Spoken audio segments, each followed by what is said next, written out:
Pues saludos y muy buenos días a quienes nos acompañáis presencialmente aquí. Buenos días, bueno, mejor dicho, feliz madrugada a quienes nos siguen desde otros países de hermanos de Latinoamérica, un total de 11. Muchos ya me conocéis, pero para quienes no sea así, quienes no me conozcáis, soy Manuel Fando, secretario general del Instituto Superior Nuestra Señora de Ciencias Religiosas, Nuestra Señora del Pilar, y del Centro Regional de Estudios Teológicos de Aragón. Y estoy en esta mesa para presentar a don Ernesto Jesús Brotons Tena, Monseñor Brotons.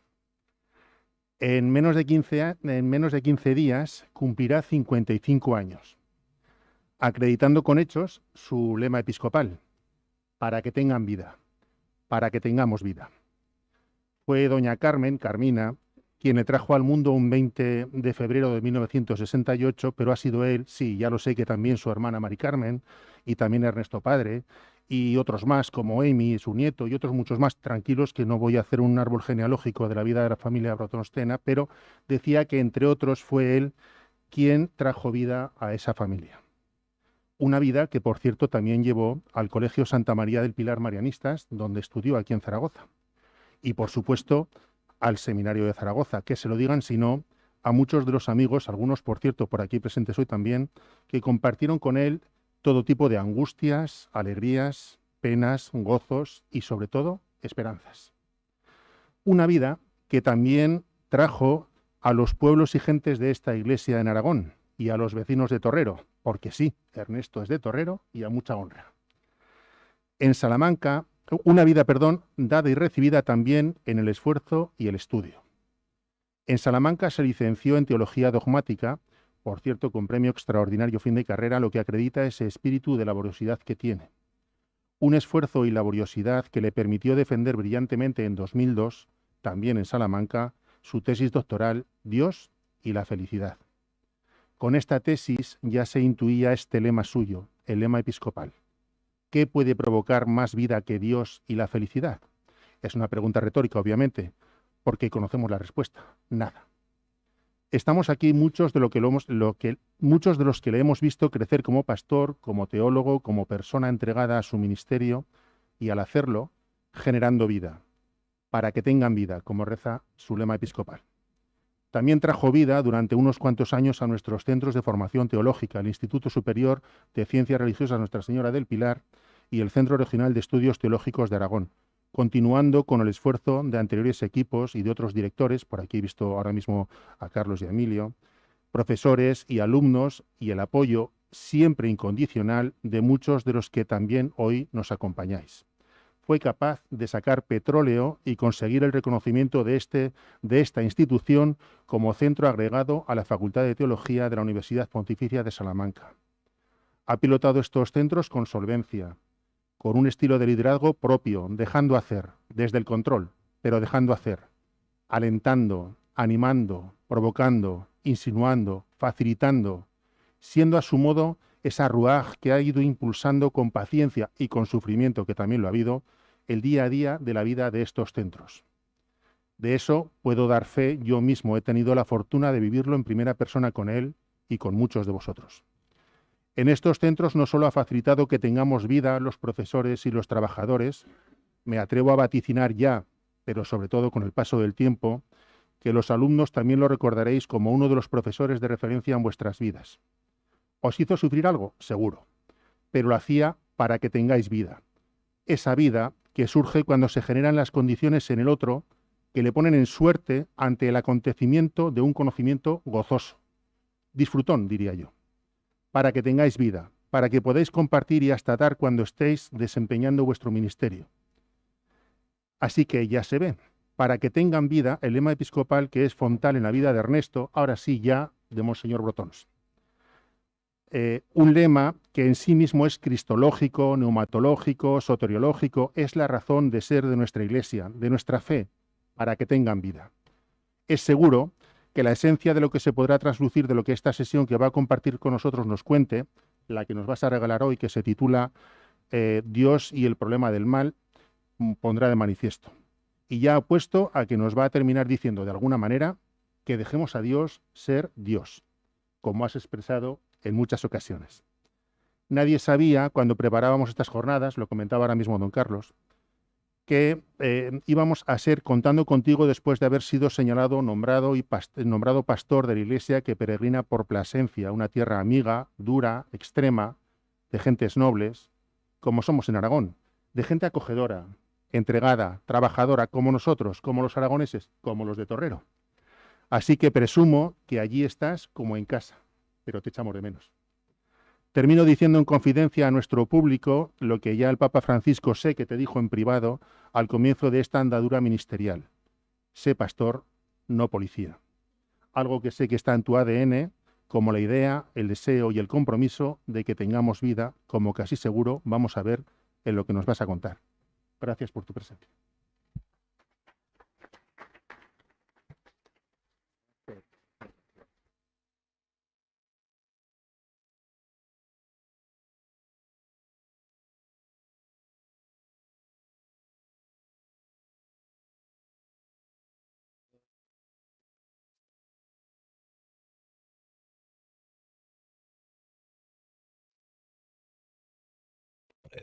Ahora mejor, sí, ahora. Encantado de volver a veros a todos, ¿eh?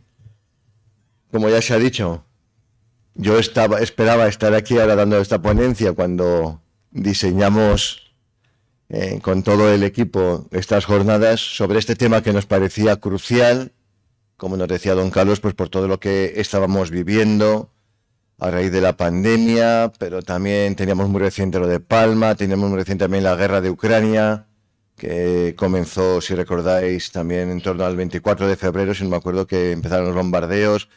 Era casi un clamor de que era necesaria un poquito pues esta reflexión sobre el tema del sufrimiento humano y el tema de Dios, ¿no? Es decir, lo veíamos como muy claro. Y yo esperaba seguir como director, yo estaba contando, yo decía, me quedan 2 añicos, decía yo, vamos. La providencia, el Señor, pues ha querido encomendarme esta tarea, agradezco la confianza, desde esa aceptación con temor y temblor, por tanto, seguir rezando por mí y por esta iglesia de Plasencia, que peregrina, que está hermanada con todos nosotros. Poner muchas más, ¿no?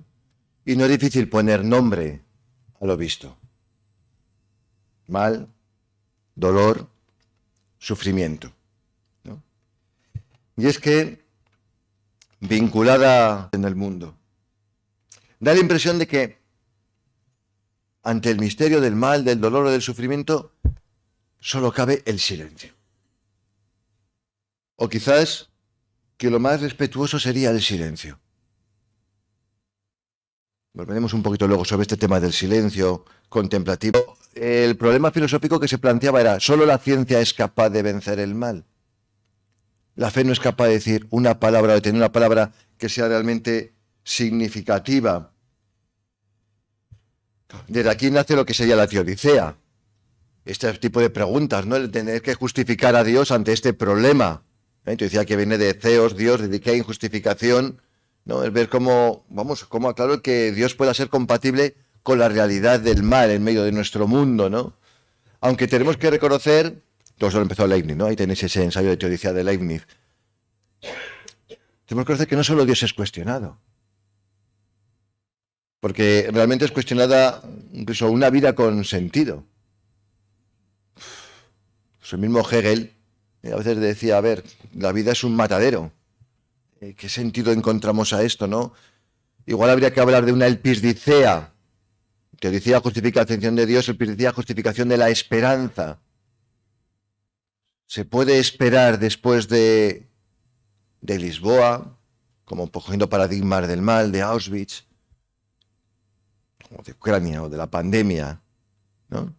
Decía Adorno, lo tenéis ahí, después de Auschwitz, la sensibilidad no puede menos de ver en toda afirmación de la positividad de la existencia una charlatanería, una injusticia para con las víctimas, y tiene que rebelarse contra la extracción de un sentido, por abstracto que sea, de aquel trágico destino. Después de Auschwitz, toda la cultura es basura, ¿no? Son palabras fuertes, estas de Adorno. Son palabras fuertes, ¿no? Claro, también queda cuestionado todo el progreso científico y técnico. Porque también vamos cuestionando nuestros límites o vamos descubriendo nuestros límites. Un bicho nos pone en jaque mate. O la capacidad que tenemos ahora de destruirnos nuestros planetas, estamos todo el mundo pendientes de que si el globo del China, Taiwán, Rusia, Ucrania, la capacidad de autodestrucción que tenemos y de provocarnos, entre comillas, también con el apoyo de la ciencia y de la técnica, el daño que somos capaces de hacer todos los hombres. Eso está ahí. Claro, se han intentado dar muchas respuestas a todo este irracional, ¿no? Este modo de intentar pensar lo inconcebible que dice Dalfer, ¿no? Se han intentado buscar muchas respuestas desde toda la antigüedad, vamos, desde toda la historia, mejor dicho, ¿no? Es decir, ya en el mundo griego se plantearon el problema y buscaron, desde los presocráticos ya intentar, a ver, por dónde pueden ir los tiros. Y tenemos los grandes dualismos. Bueno, pues es que en todo el mundo es bien y mal, lo bueno y lo malo, un Dios bueno y un Dios malo, ¿no? Y desde ahí se explica todo, desde estos dos grandes principios ontológicos, siempre en lucha y siempre en combate. Y ahí tenemos el orfismo, el maniqueísmo, también tenemos los dualismos platónicos o neoplatónicos, ¿no? Bueno, es que nuestro mundo es un mundo finito, que es reflejo de un mundo ideal, pero esto no es.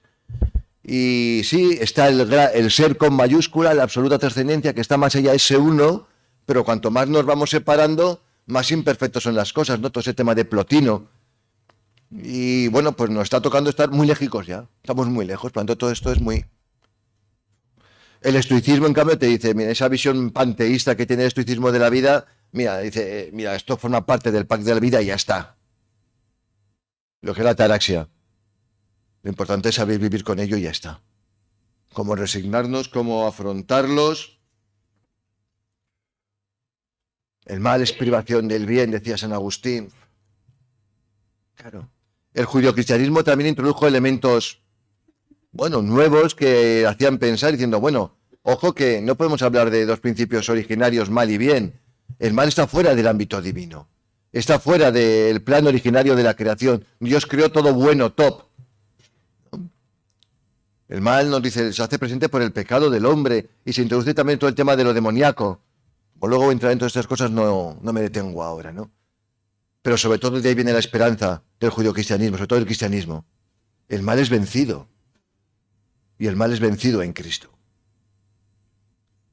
¿Pero hasta dónde? Porque a veces nos llegan, a veces los niños te preguntan, ¿no? ¿Y si Cristo ya nos ha salvado, por qué seguimos sufriendo? Esa pregunta también está ahí, ¿no? Y Papa Benedicto también la plantea. ¿Qué nos ha traído este Mesías? Si seguimos con dolor, sufrimiento. Luego veremos la respuesta que el mismo Benedicto no la da cuando se plantea ese tipo de preguntas, ¿no? La conciencia moderna, la reflexión, pues también trajo, se planteó en serio, ¿no? Cuando, vamos a ver, Leibniz, ¿no? Planteó toda esa tesis del mal metafísico, que en definitiva es decir, señores, nuestro mundo es finito. Y la imperfección va ligada a la finitud. Porque si Dios hubiera creado un mundo absolutamente perfecto, sería Dios. Y no puede haber dos dioses. O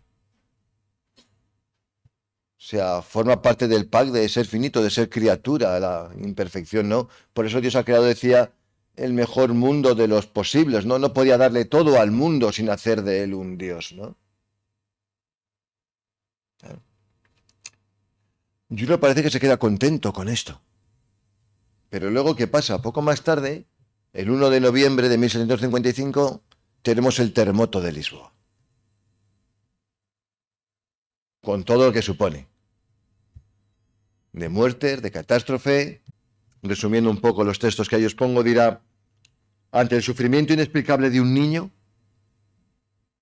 hay que renunciar a una pretendida suprema armonía. Porque sí decía, bueno, nuestro mundo es imperfecto, hay dolor. Es verdad que todos creemos que habrá un día en que no será así, que llegará el día ese paraíso soñado por todos. Pero él dice, pero yo no estoy muy de acuerdo porque yo quiero ser testigo de ese resultado. A mí me gustaría verlo. ¿Por qué tengo que sacrificarme yo sin poder ver ese deseo, no? Pero ante todo, y los niños, ¿Justifica ese final feliz para todos la lágrima de un solo niño?, dirá Dostoyevski. Esa armonía vale menos que estas lágrimas que no se han pagado. Esta armonía vale menos que la lágrima de un niño. Mi amor a la humanidad me impide desear esta armonía. Prefiero conservar mis dolores y mi indignación, ¿no? Y en la misma línea tenemos a Camus, Las ratas, uno de los libros más leídos. La peste. Había ido ahora a Delibes. La peste, uno de los libros más leídos durante la pandemia, o los inicios de la pandemia en el confinamiento, ¿no? Cuando se junta Panelux y el doctor Rieck, el médico un poquito más desde ese escepticismo, agnosticismo, incluso ateísmo, y el sacerdote, diciendo, estamos trabajando juntos por algo que nos une más allá de las blasfemias y de las plegarias. Dios mismo no puede separarnos ahora. Pero el drama volvía a ser el sufrimiento del niño. Pero vamos, lo que importaba era trabajar juntos contra el mal, ¿no? Un poquito en la línea de aquel mensaje de Bernardo Boff, el mal no está para ser comprendido, sino para ser combatido. Como una especie de antiteodicea, ¿no? Aquí es curioso cuando uno lee el libro, la posición del anciano sacerdote que se está desviviendo y del joven teólogo diácono, aviso a los teólogos, ¿no? El otro con su explicación se ponía a poner verde a todo el mundo. No. Y el sacerdote anciano renuncia a querer saber y controlarlo todo. Hay un misterio respecto de Dios que no podemos controlar. ¿Significa esto que tenemos que renunciar a comprender?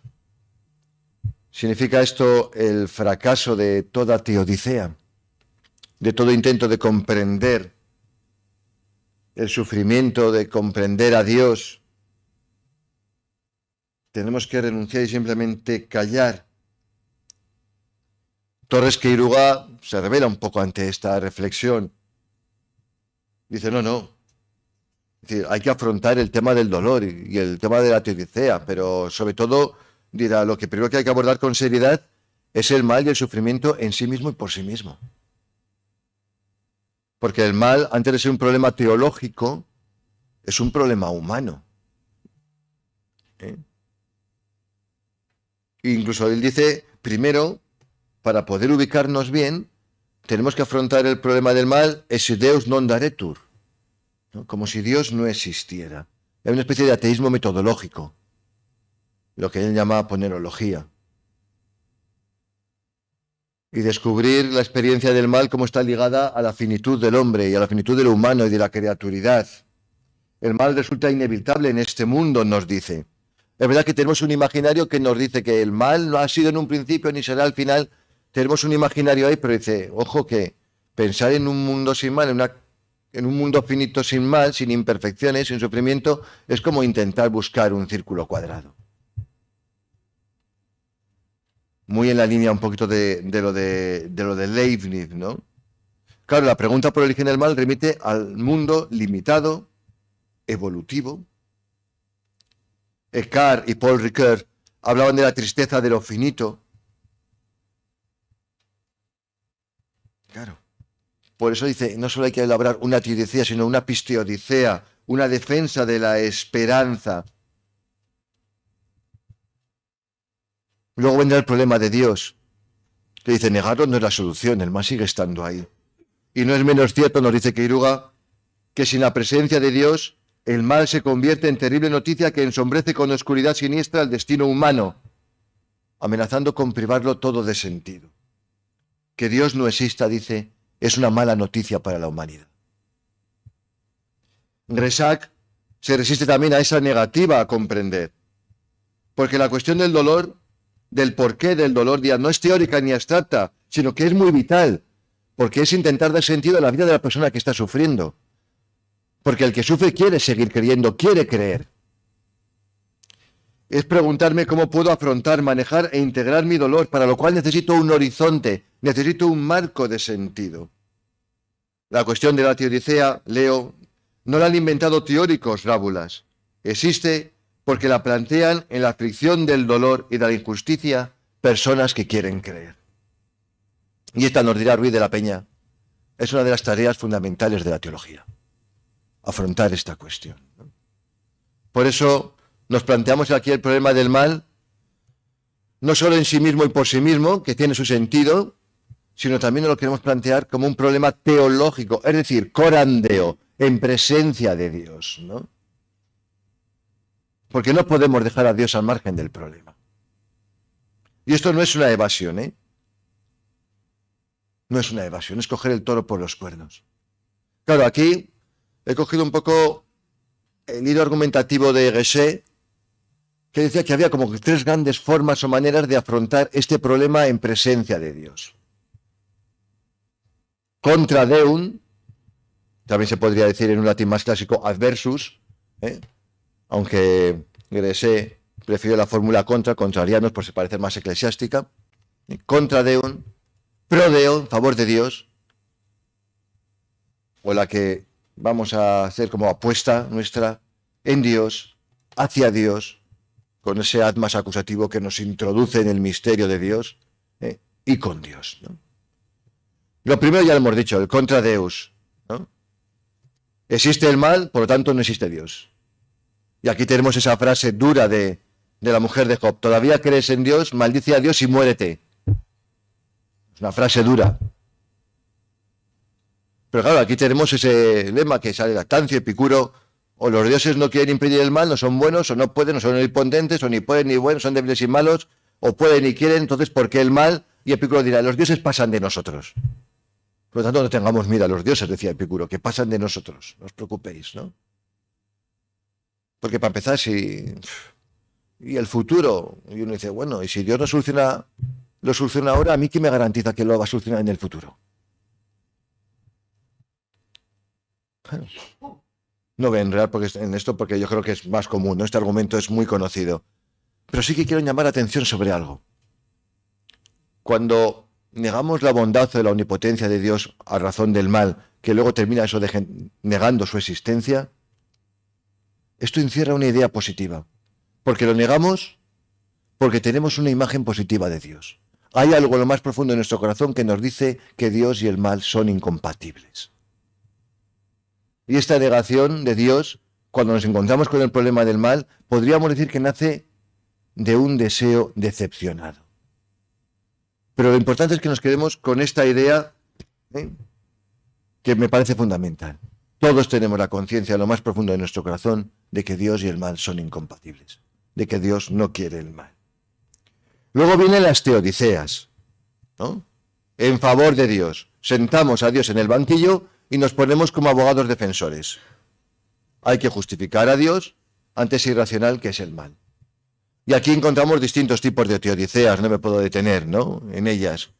Algunas van en la línea de relativizar el mal, o bien negándole su realidad ontológica, diciendo el mal es carencia de ser, privación, ausencia de bien, o bien reisentándolo en un orden global mayor, como hacía Hegel, esa especie de antítesis para luego superar todo, ¿no? O bien porque es algo inherente a nuestra naturaleza animal, y ya está. O sea, se relativiza. Otras veces se funcionaliza, es decir, el mal está en función de un bien mayor, de un orden mayor del cosmos. No hay mal que por bien no venga, decimos, ¿no?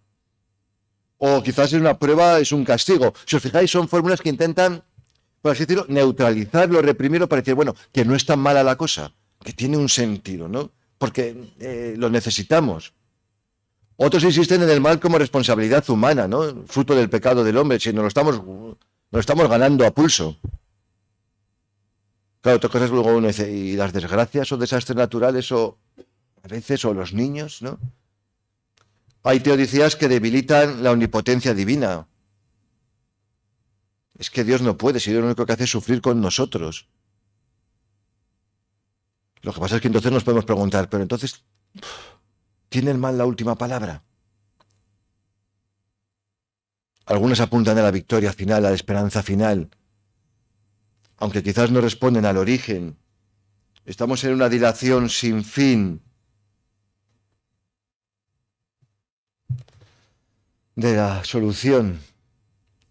Aunque también podemos preguntarnos, ¿y si en vez de denunciar a Dios, la presencia del mal, si en vez de sentar a Dios el mal en el banquillo, el mal reclamará la existencia de Dios. Algo que intuyó también ya Santo Tomás de Aquino, cuya malum est Deus est.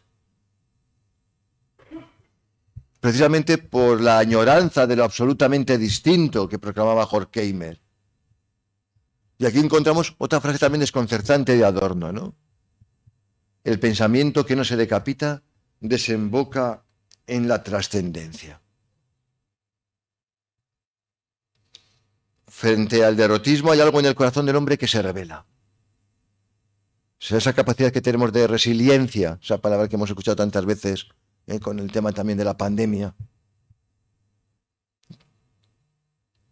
Pero claro, como nos dice el Papa Benedicto, ¿dónde fundamentamos esa esperanza? Ahí está la cuestión.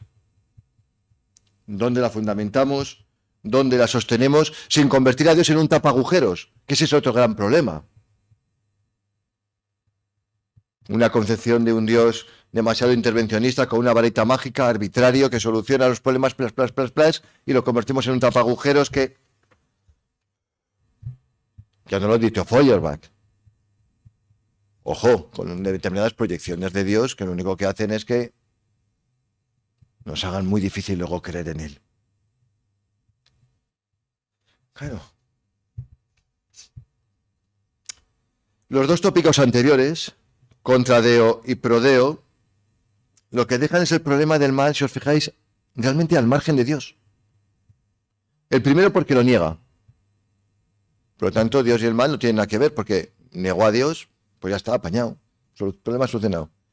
Y el segundo porque también lo deja al margen, porque Dios lo mantiene, queda totalmente exento de toda responsabilidad y de todo papel.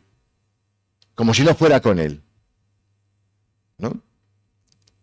Que no sea en parte una respuesta al problema del mal.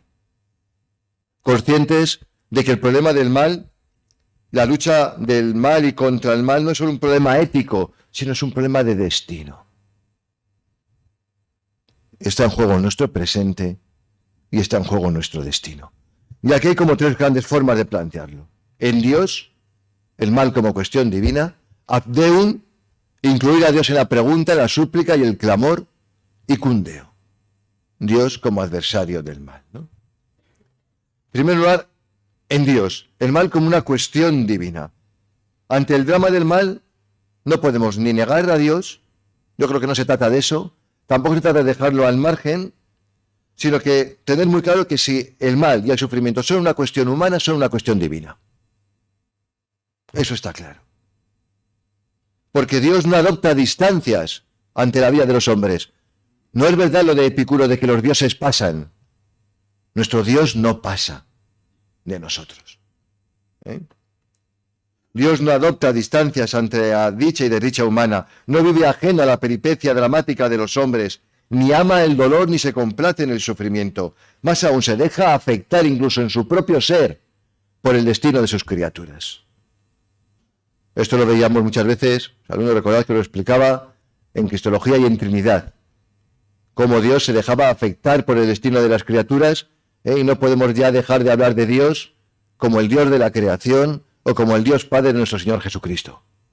Dios se deja afectar, ¿no? Y aquí tenemos temas claves: el siervo de Dios, siervo de Yahvé, el Cordero de Dios que quita el pecado del mundo, el crucificado, el descenso a los enfermos, que nos descubren un Dios que ha hecho del mal causa suya y que se deja afectar por él. Y aquí entra un tema complejo en teología, todo en teología trinitaria. ¿Puede Dios sufrir? Porque aquí estoy hablando muy fácilmente del sufrimiento en Dios. Pero también hay que... ¿Puede Dios sufrir? No estamos hablando del impasible.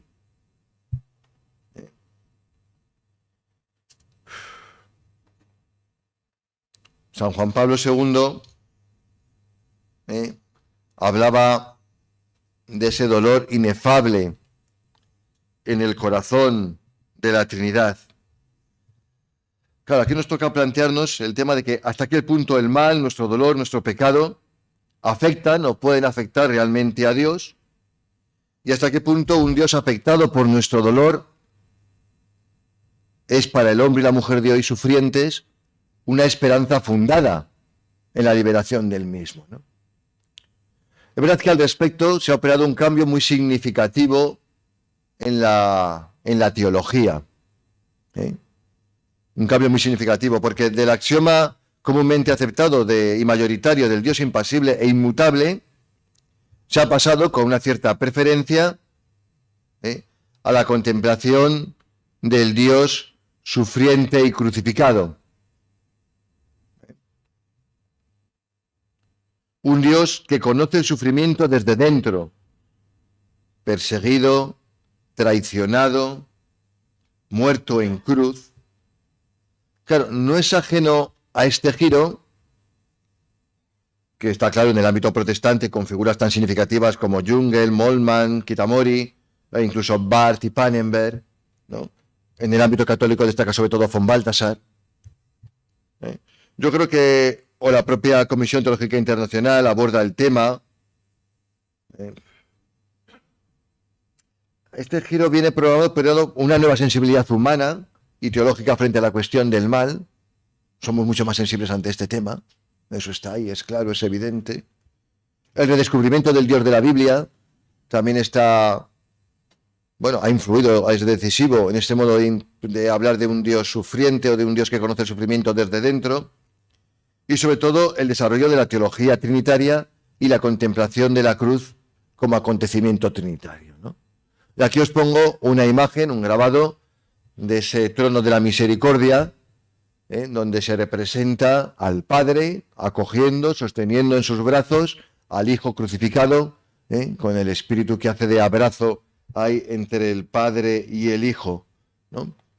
Porque claro, si pensamos a Dios, bueno, tenemos esa frase de Gresaca ahí, ¿no? La quiero leer. En cuanto el Hijo carga sobre sí ese dolor de la misión recibida del Padre en el Espíritu Santo, el Dios unítimo está incluido en toda su acción.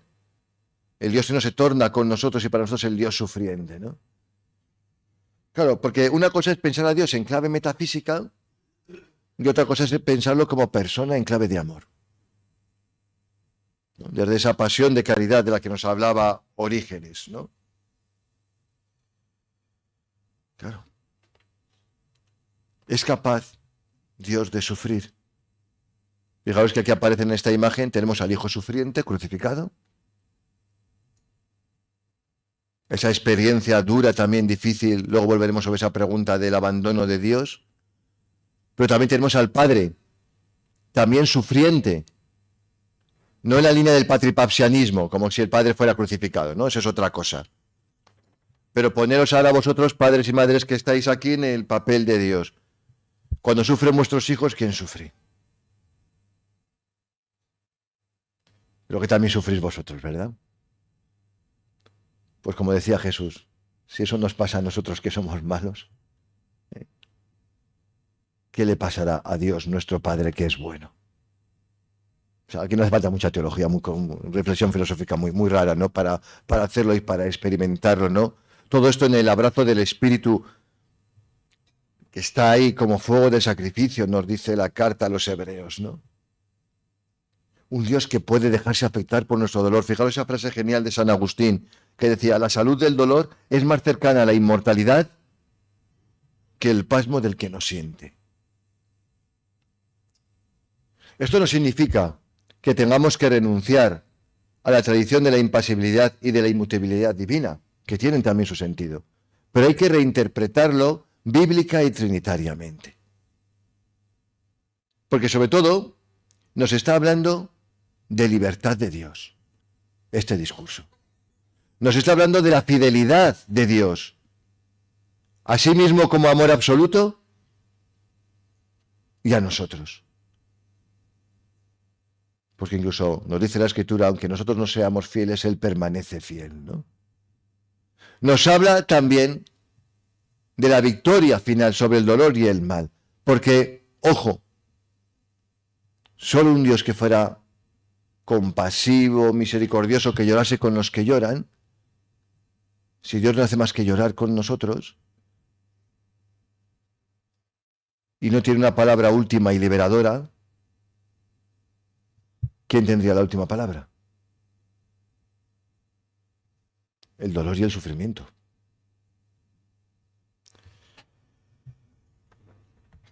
Indeo. El otro modo es ad deum, que es incluir a Dios en la pregunta, súplica y clamor. Pasar del diálogo, del debate filosófico, pasar del debate y del discurso filosófico al diálogo. ¿Hasta cuándo, Señor? Y aquí la Escritura nos da un montón de preguntas que podemos plantearle a Dios. Claro, afrontar el problema de Dios y el sufrimiento implica pasar de la tercera persona, de hablar de Dios como un Él, a la segunda persona, dirigirnos a Dios como un tú. Esto tan importante que nos dice Martin Buber en esa obra genial del eclipse de Dios, ¿no? Hablar a Dios como un tú. Y plantearle las preguntas que nos plantea la Escritura, o que la misma Escritura plantea. Es bueno dirigirnos a Dios con las mismas palabras de Dios. ¿Hasta cuándo, Señor? ¿Por qué ocultas tu rostro? ¿Por qué olvidas nuestra opresión, nuestra miseria? A esto nos invita Metz en esa obra genial que tiene Memoria Passionis, donde habla de la crisis de Dios, un libro que os recomiendo encarecidamente. Claro, especial relevancia tiene para nosotros esa pregunta de Jesús, paradigmática. Dios mío, ¿por qué me has abandonado? Esta pregunta ante la que uno calla. Pues lo primero sí que es callar ante esta pregunta, ¿no? No podemos entrar a fondo en el debate que hay, en todos los debates que hay en torno a esta pregunta. Mis alumnos de Trinidad lo tienen todo explicado ahí. Os pueden pasar los apuntes. Lo tenéis largo y tendido. Aparte, esta pregunta siempre cae en el examen. O sea que eso... ¿no? Es decir, claro, entre el debate de si supone realmente, como sobre todo afirma Baltasar, un desgarro, o Jungel, Molman, un desgarro, una ruptura, un abandono total en Dios, o si esa experiencia también de abandono, de desgarro, que es real, también se abre infinitamente a la confianza de un Dios que no deja de sostener, volvemos a la imagen del trono, de sostener a su Hijo que está sufriendo con él, aunque uno experimente la ausencia y el abandono, pero Él está ahí, para terminar en ese abandono confiado. Padre, en tus manos encomiendo mi espíritu, ¿no? Porque tanto la palabra de Dios en la cruz es una como la otra, ¿no? El Padre, en tus manos encomiendo mi espíritu. Pero es bueno preguntarle a Dios, es bueno enfrentarnos a Dios e incluso discutir con Él. Eso significa que hay relación,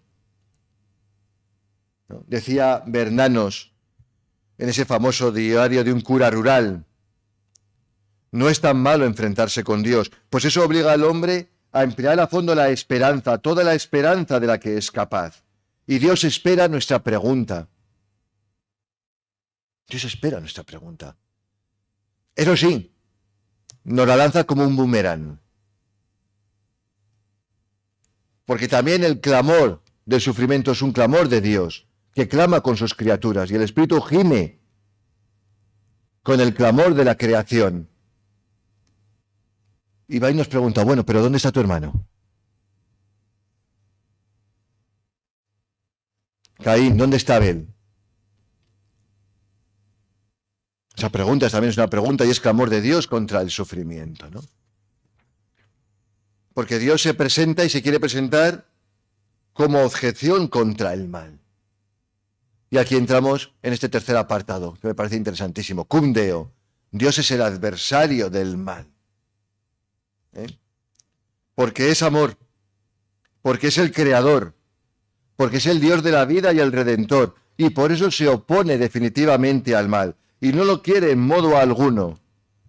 Es verdad que luego alguien me podría arguir que hay muchos textos en los cuales el sufrimiento nos viene incluso impuesto por Dios, en nombre de Dios. Y la Escritura también está llena de estos pasajes difíciles, ¿no? El profesor Jesús María Alemani abordará también mañana todo el tema del sufrimiento en nombre de Dios, que es una cuestión importante que aquí no me da tiempo a mí de afrontar, ¿no? Pero Dios no quiere el mal, es amor, y el mal no es querido por Dios. Y si a pesar de todo está ahí, pues eso también va unido también a nuestra experiencia de finitud. Volvemos a lo de la ponología de Torres de Queiroga, ¿no? Pero eso significa que Dios te llevo tatuado. Ahora que están ya tan de moda los tatuajes, ¿no? Te llevo tatuado. Claro. Y a la irracionalidad del mal responde otra irracionalidad, que es la irracionalidad del amor, de la pasión del amor. Porque la respuesta al problema del mal no es un discurso,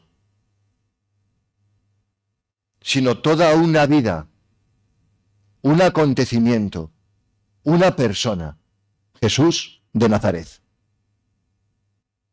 Desde su pasión por el reino de Dios, a lo largo de toda su vida y de toda su persona, ese reino de Dios que Jesús asume no solo como misión, sino como destino. Ese reino de Dios que lo sabemos bien, es ese compromiso amoroso de Dios en favor nuestro. Es vida afirmada ya frente a todo lo que la niega, pero también, lo sabemos bien, es vida reclamada por amor. Es proexistencia. Y esta es la verdadera teodicea. Un amor entregado hasta el final, hasta el don total de sí. Jesús comprendió su vida y su destino como un duelo a muerte contra el mal, contra el demonio y contra todo aquello que niega la vida del hombre. Esta es la auténtica teodicea ignorada por la teodicea clásica. Una teodicea, eso sí, kenótica.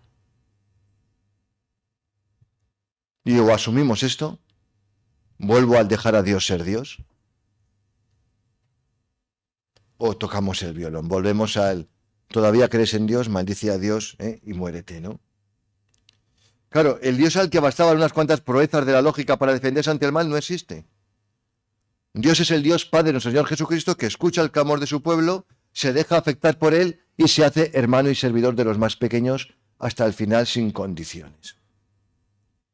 Y de esta manera Jesucristo revela a Dios presente, paradójicamente lo que lo contradice en la cruz. Y ahí es donde se revela la verdadera omnipotencia, en la capacidad de morir por amor.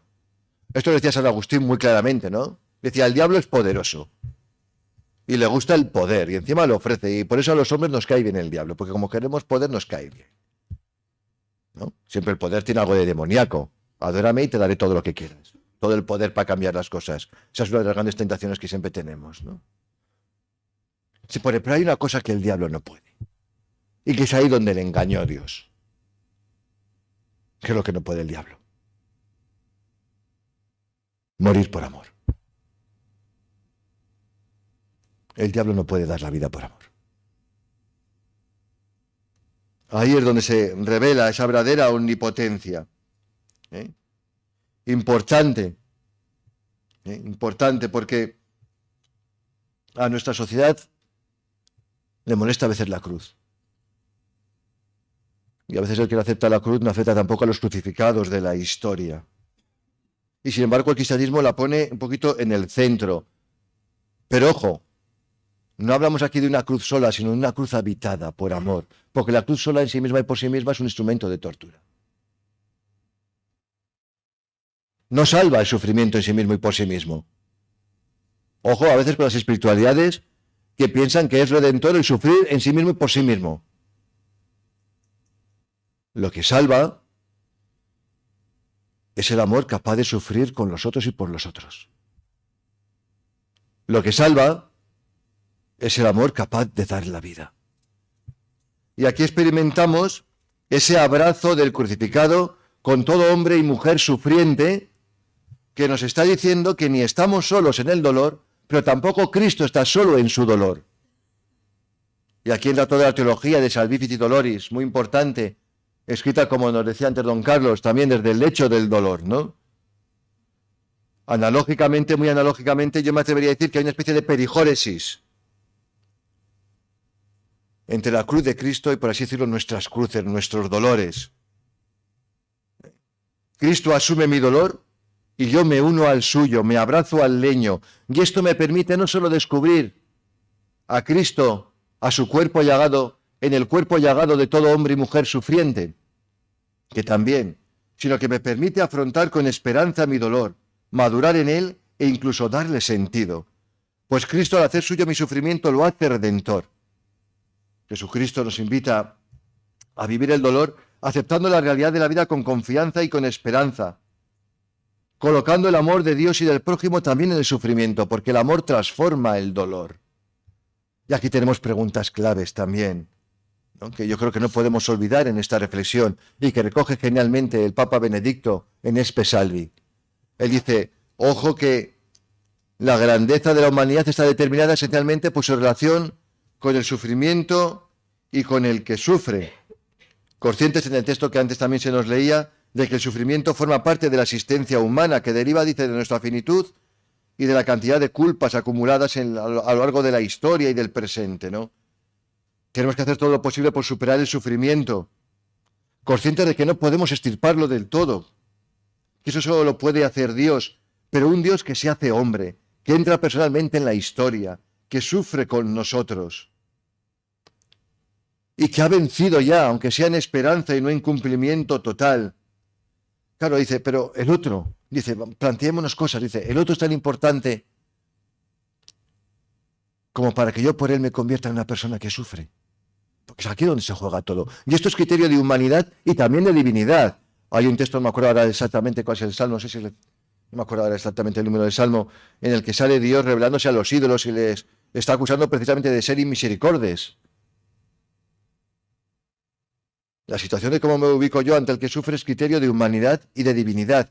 Y nos dice el Papa Benedicto, el hombre tiene un valor tan grande para Dios que se hizo hombre para poder compadecer él mismo con el hombre. Y esto se muestra de forma muy real, concreta, en la pasión de Cristo, ¿no?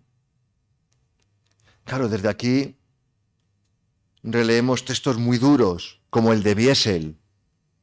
¿Os acordáis el de...? Ay, perdonad, aquí se ha puesto algo que no tenía que salir. Como el de Wiesel. ¿Os acordáis del de Wiesel, no? Esa escena en la Nuit, ¿no?, donde están ante la SS, se habían escapado unos cuantos, están todos ahí esperando el campo de concentración, ejecutan unos cuantos, los cuelgan, como escarmiento, a un niño tarda en morir, y uno dice, ¿dónde está Dios? Y otro dice, ahí está colgado de la horca. Hay que prevenirnos ante las interpretaciones pías que son muy rápidas. Lo que Wiesel está diciendo es que la propia idea de Dios está muriendo ahí. El dónde está Dios después de Auschwitz. Pero es verdad que desde Cristo podemos plantearnos que también Dios está colgado de la horca verdaderamente. Porque está abrazado al Cristo sufriente, ¿no? Y aquí está este testimonio genial. También desde Auschwitz, pero desde un punto de vista totalmente distinto, de Etty Hillesum. Esta gran convertida que también Benedicto XVI, cito mucho a Benedicto XVI porque tenemos muy reciente en su fallecimiento, ¿no? La propuso como modelo de conversión a Etty Hillesum, a pesar de que no se convirtió al cristianismo, pero la propuso como modelo de conversión, ¿no? Corren malos tiempos, decía Hillesum. Ella se planteaba en sus diarios, ¿no es casi impío creer todavía con tanta intensidad en Dios en una época como la nuestra? Será preciso, decía, que alguien sobreviva para atestiguar que Dios estaba vivo en un tiempo como el nuestro. Dura esta palabra, ¿eh? Corren malos tiempos, Dios mío, dice en oración. Te ayudaré, Dios mío, para que no me abandones. Pero no puedo asegurarte nada por anticipado. Solo una cosa es para mí cada vez más evidente, que no puedes ayudarnos, que debemos ayudarte a ti. Y así ayudaremos en nosotros mismos, nos ayudaremos a nosotros mismos. Es lo único que tiene importancia en estos tiempos, Dios, salvar un fragmento de ti en nosotros. Tal vez así podamos hacer algo por resucitarte en los corazones desolados de la gente. Quizás son palabras que nos pueden hacer pensar, ¿no? Pero no olvidemos. Bueno, luego Etty Hillesum toma también el boomerang del ¿dónde está tu hermano? Seguiré trabajando por ti, te seré fiel. He partido mi cuerpo como el pan y lo he repartido entre los hombres, pues estaban hambrientos. Quisiera ser un bálsamo derramado sobre tantas heridas. Ya sabéis que Etty Hillesum murió en un campo, en Auschwitz, después de ayudar a muchos prisioneros del campo de concentración. Claro, sobrecoge esta oración, pensando desde dónde está dicha. Mas está dicha con esperanza. La esperanza en que el Dios crucificado es también el liberador, que suya es la última palabra. Como decía, no creemos solo en un Dios compasivo, sino también en un Dios liberador, que con su resurrección, y aquí tenemos que introducir esta palabra, porque si no, si nos falta esta palabra resurrección, a mí al menos se me hace muy difícil el tema. Creemos que con su resurrección ha vencido ya a la muerte. Aunque tenga que ser todo esto como el grano de mostaza, ¿no? La resurrección de Jesús, cito ahora así ya al Papa Francisco, es la fuente y la raíz de nuestra esperanza. Introduciendo, nos dirá el Papa Francisco en Evangelii Gaudium, una dinámica de vida que ya nada ni nadie puede romper.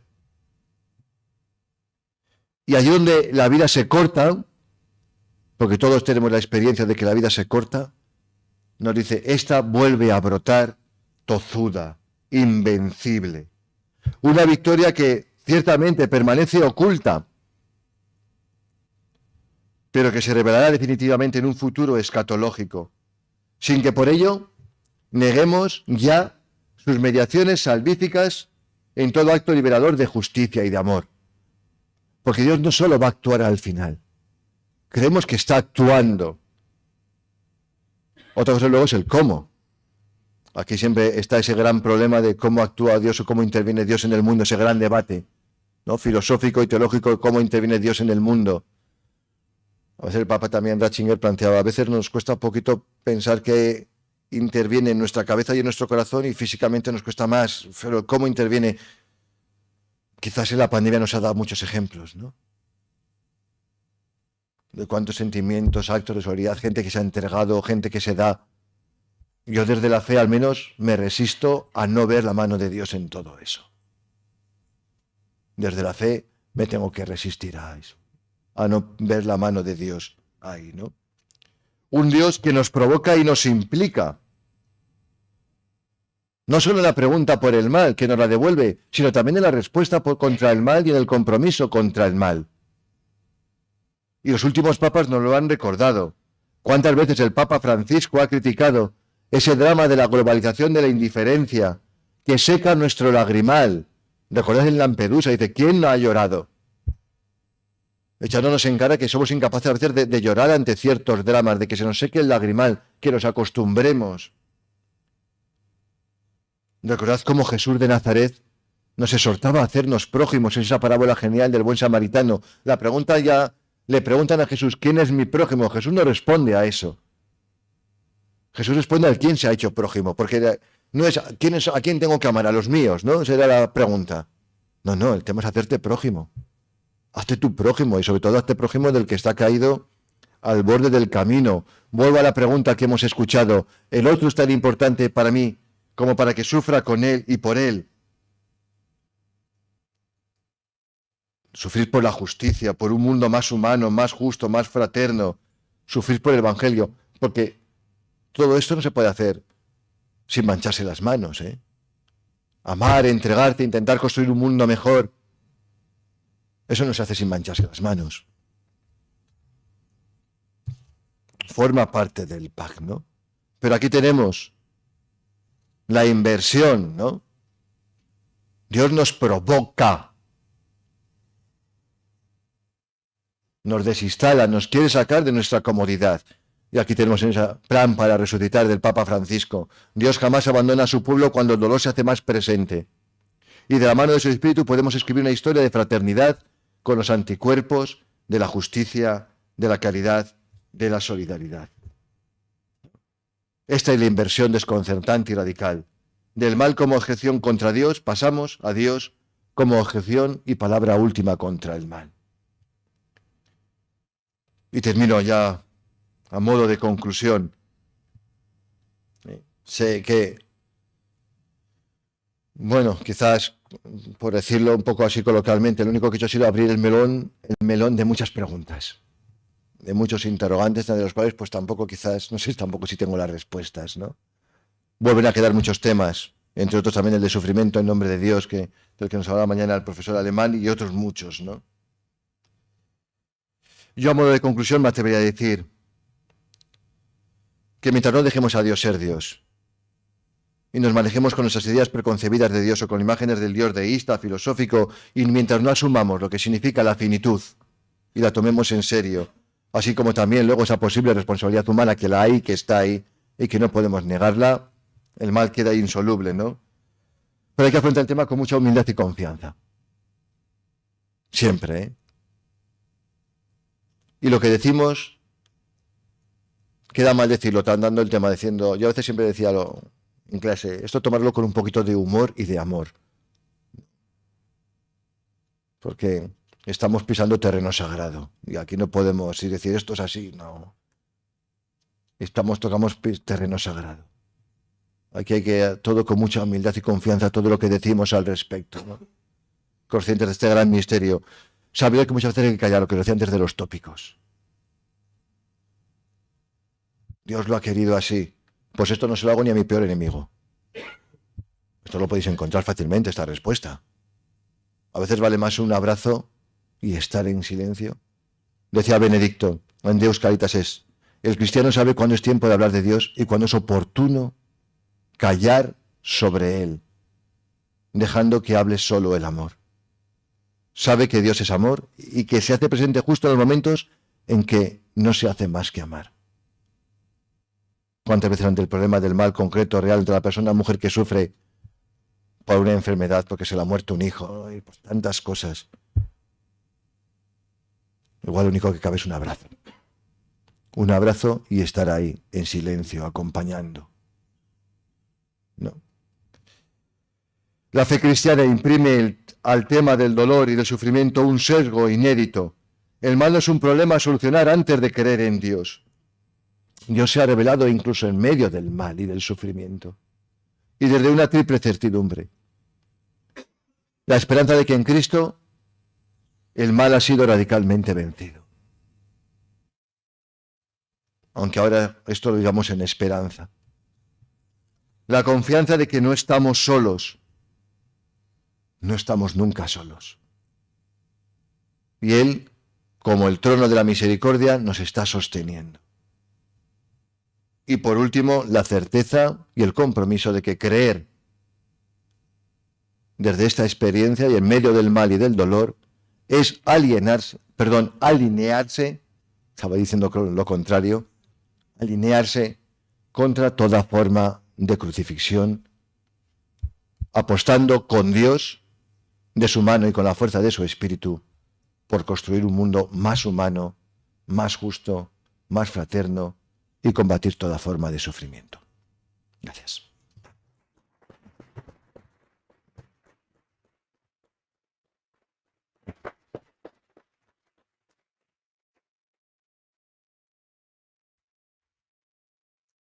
Abrimos turno de preguntas por si alguien quiere plantear alguna cosa. Tenemos aquí un micrófono para brindar en la sala de Setepanta.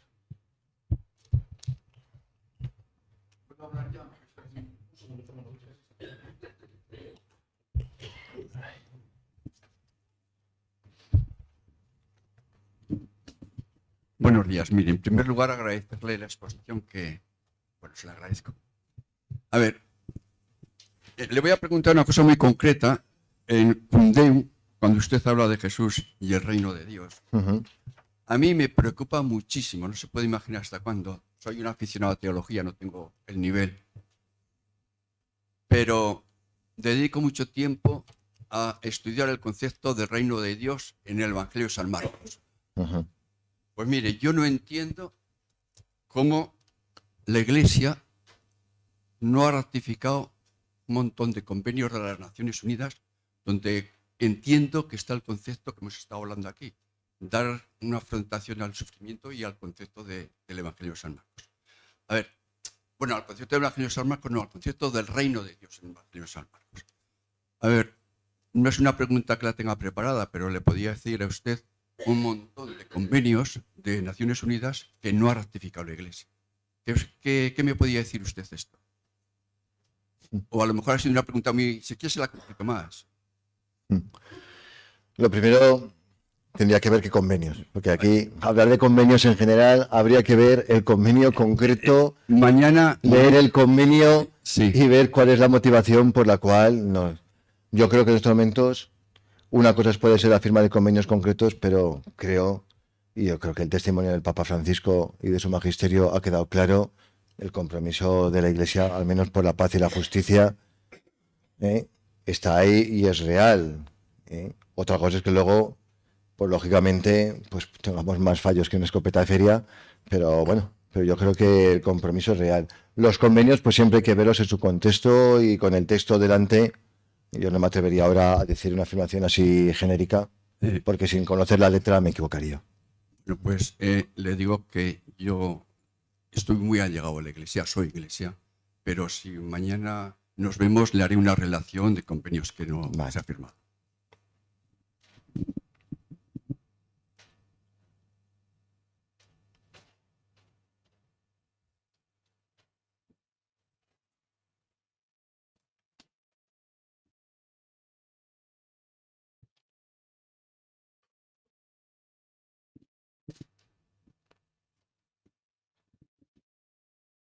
Gracias, Ernesto. Me alegro mucho de verte. Estoy encantado de haberte escuchado. Ojalá el nuevo cargo que tienes sea tan bueno como el que has tenido de profesor, porque da gusto oír a alguien que se maneja como te manejas tú por la teología y por la filosofía, ¿no? Y yo te voy a plantear una cuestión, creo que de fondo. A mí me parece, y me ha alegrado muchísimo de que el problema del mal lo hayas tratado con algo que además siempre he visto yo, escasamente leído, que es el planteamiento de Torres Quiroga. El planteamiento de Torres Quiroga lo veo muy cercano ahí. Has terminado con que Dios es contra el mal, antimal, dice él. Y a mí siempre me ha extrañado que en el Creta se leyera tampoco a Torres Quiroga con el trabajo que lleva hecho, ¿no? Hay una cuestión en Torres Quiroga que a mí me parece que no se puede quitar de su teología, de su forma de ver. Primero, no hay que separar tanto, desde mi punto de vista, la teología de la filosofía. Nunca hay que separarla, creo. Y él no lo hace Runner, no lo hace mucha gente. Creo que la revelación, cuando abordamos problemas como este tan hondo que estamos abordando aquí, creo que al final siempre tendría que prevalecer el amor, pero el amor personal como misterio. O sea, Dios, una realidad creadora personal misteriosa. Nosotros hablamos muchas veces como si supiéramos ya quién es Dios, porque sabemos quién es Jesús. Y identificamos tanto a Dios con Jesús que a mí me parece que no deslindamos bien el amor y su misterio de Jesús. Y entonces la humanidad, el acceso humano a estos misterios, que siempre son y somos incapaces de llegar a ellos como conocimiento, parece que lo conocemos. O sea, parece que conocemos el misterio porque decimos que Jesús se ha dado a alguien palpable, visible, Dios está con nosotros, se ha mojado hasta el fondo haciéndose hombre y ha resucitado. Entonces, con ese relato parece que tenemos ya no solamente el conocimiento, sino que tenemos también la tranquilidad de que eso es así. Y ya dejamos de buscar. O al menos parece que dejamos de buscar. A mí me lo parece, y me lo parece mucho. Entonces, creo que deslindando eso y dejando el misterio, dejando a Dios ser Dios, como dices tú varias veces, dejando a Dios ser Dios incluso al margen de Jesús de Nazaret, en ese misterio tan misterio que llamamos amor. Y que si no hay realidad creadora personal, pues mal lo vamos a tener nosotros y cualquiera. Entonces, creo que deslindar eso, dejar abierto el misterio y no hablar con seguridades que no tenemos. Y hay Torres Quiroga, hay que volverlo a recuperar con la idea de revelación. Vamos cayendo en la cuenta, pero vamos cayendo en la cuenta y quien habla siempre es el hombre. Aunque el hombre no puede conocer a Dios y Dios no se manifiesta. Bien, todo ese bucle es permanente y es así, ¿no? Pero con toda la humildad del mundo creo que se universaliza más toda la búsqueda. E incluso se universaliza más el amor de Dios cuando llegamos de verdad a entender, creo, que no solamente Dios es amor, sino que el amor es Dios. Y esa parte no es menos que la primera. O sea, no solo Dios es amor, el amor es Dios. El amor es Dios en Jesús, el amor es Dios en cualquiera de los que estamos aquí. El amor es Dios en cualquier ser humano. Y desde ahí sí podrá encontrar algo que se enfrente a este misterio tan inexplicable del mal. Sin eso, me parece que nosotros no vamos a tener hoy una palabra universal para enfrentarnos a ese problema tan tremendo y tan insoluble aquí en la historia como es el del mal. Creo, humildemente creo, que si estamos insistiendo demasiado en la divinidad de Jesús y en la resurrección como si solamente hubiera ocurrido y además algo palpable, reconocible por los que lo vivieron, que nos estamos engañando y estamos engañando. Que el misterio de Dios hay que dejarlo siempre abierto y que hay que centrarse más en esa realidad del amor que sí es real para cualquier ser humano. Fue en Jesús y llegó a esa culminación en la que ya difícilmente puedes ir más allá en el hombre y en Dios. Yo ya no he podido ir más allá. Pero eso le puede pasar a cualquier ser humano. Y en cambio, si nos centramos en la divinidad de Jesús, reducimos otra vez la búsqueda. Y hacemos como una especie de conocimiento y de seguridad de algo que es imposible. Desde mi punto de vista, claro. Por lo demás, me ha parecido una exposición verdaderamente magistral y te la agradezco muchísimo. Gracias. Gracias, Antonio. Muchas gracias. Hombre, es un tema también importante que abordan también corrientes muy importantes hoy dentro del ámbito de la filosofía y de la teología, como es todo el tema del panenteísmo, ¿no? Donde se aborda todo este tipo de cuestiones. Sí que es cierto, ¿no? Que siempre tenemos que reconocer pues con humildad de que pues ese misterio de Dios nos desborda por todos los lados, que nunca podemos aprenderlo, como tampoco podemos nunca aprender del todo lo que es la figura y la persona de Jesús de Nazaret. Es decir, siempre nos va a sorprender. Es decir, también nuestro discurso, tanto nuestro discurso sobre Dios como nuestro discurso sobre Jesús, tiene que estar empapado de mucha humildad. Es decir, nunca nos va a dejar de sorprender. Y también es verdad que en el modo de cómo comprendemos también pues esa divinidad de Cristo y desde dónde la entendemos, eso también nos puede abrir pues a un diálogo para descubrir a ese Dios amor con mayúscula, total, que nos desborda y nos rompe por todos los lados, ¿no? Sí, gracias. Gracias por todo lo que nos has dicho. La verdad es que es un tema tan profundo y tan de actualidad que oír cómo lo has planteado desde la perspectiva en gran medida de Geshe a mí me parece formidable, ¿no? Yo tuve la suerte de los últimos años de cuando estaba estudiando y haciendo la tesina de estar con Geshe, y cuando trabajábamos el tema del mal y yo le preguntaba por las cuestiones que has planteado, estos tópicos, ¿no? Él, recuerdo, y yo creo que es un tema, quizá porque esto daría para un ciclo entero, ¿no? Seguramente tú estarías hablándonos la mañana, la tarde, la noche y seguiríamos planteándonos preguntas, ¿no? Pero yo recuerdo que él lo que planteaba es que al final de todo lo que has dicho, la cuestión que queda pendiente es plantearnos la salvación como tarea, la salvación del hombre que Dios quiere para el hombre, como verdadera respuesta y como verdadera cuestión de cómo enfrentarnos ante el mal. A mí me gustaría quizá que plantearas, porque bueno, como hay tantas cuestiones, quizá introducir un poco esa cuestión, ¿no? De cómo realmente lo que se nos plantea a los hombres es encontrar que la salvación y hablar de la salvación y de ese futuro salvífico es la tarea que tenemos para enfrentarnos a los males de este mundo, ¿no? En este momento todos los que hemos estudiado teología, pues más o menos tengo casi también la misma edad que tú, hemos hablado mucho de Auschwitz. Seguramente los teólogos de dentro de 20 años hablarán de Ucrania, ¿no? Y encontraremos muchas similitudes, ¿no? Y yo creo que realmente seguir planteando que la verdadera tarea es la salvación, yo creo que esa es una de las claves que Geshe también planteó en su teología.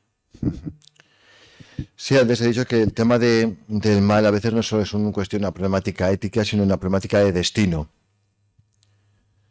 No, porque realmente el tema de la salvación es un tema de destino, ¿no? ¿Cuál es nuestro destino, ¿no? Muy vinculado también al tema de nuestro origen.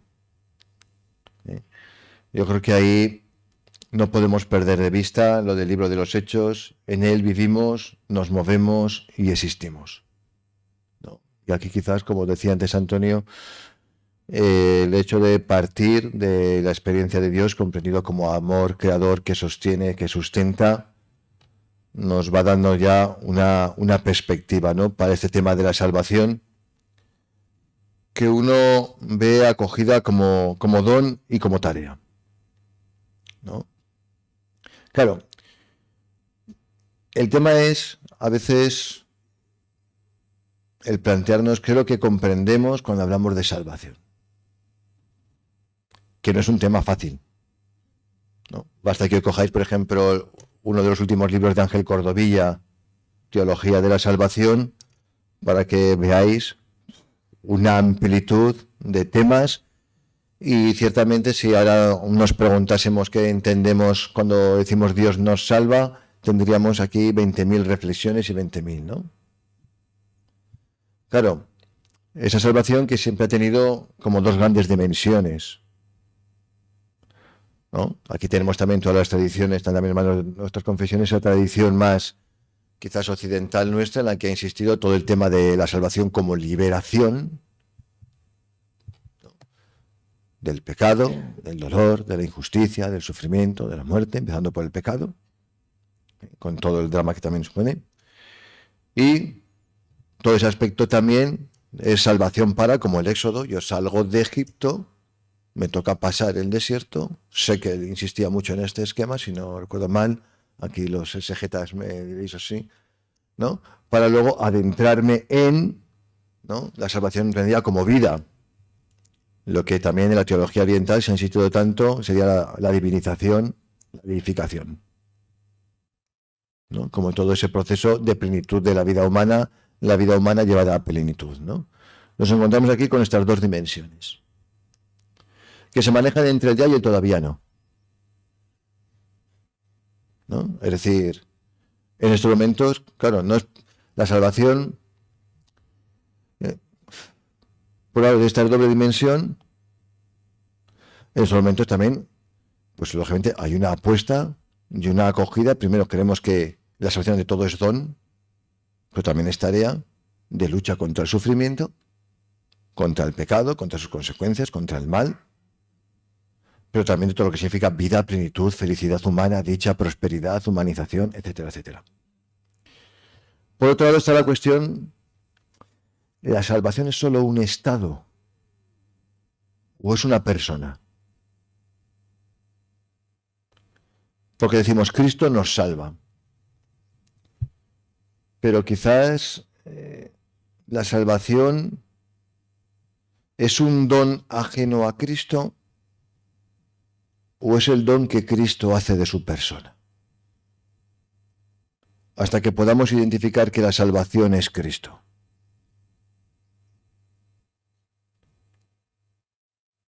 Con todo lo que eso significa, significa que no es tan fácil.